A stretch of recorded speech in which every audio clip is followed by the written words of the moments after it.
দিয়ে দুটো রুটি বেঁচে গিয়েছিল। তা ফেলে দেবো কেন, ভাবলাম একটা ব্রেকফাস্ট বা নাস্তা বানিয়ে ফেলি। রুটিগুলোকে কুচি কুচি করে কেটে নিলাম, একটু জলে ধুয়ে নিলাম, দিয়ে দিলাম একটা ডিম ভেঙে, সেগুলো মুখে বলে দিচ্ছি অবশ্য। আর দিয়ে দিলাম একটু টমেটো, কাঁচা পেঁয়াজ আর লঙ্কা, একটু চাট মশলা, যেহেতু রুটি সেহেতু একটু চিনি আর একটু নুন তো অবশ্যই দেবো, দিয়ে বেশ খানিকক্ষণ চাপা দিয়ে রেখে দেবো।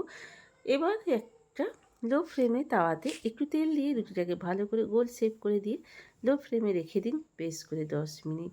আবার উল্টে দিয়ে অল্প একটু তেল এপিট করে দিয়ে ভালো করে খুন্তি করে টিপে টিপে ভালো করে ভেজে নিন। কারণ লো ফ্লেমেই রান্নাটা করতে হবে, কারণ কি বলুন তো, নাহলে ভেতরটা কাঁচা থেকে যাবে। যেহেতু ডিম দেওয়া আছে একটু ডিমের গন্ধ থেকে যাবে।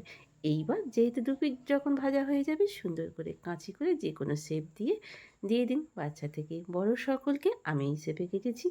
যদি ভালো লেগে থাকে একটা লাইক করুন, ইচ্ছা হলে সাবস্ক্রাইব।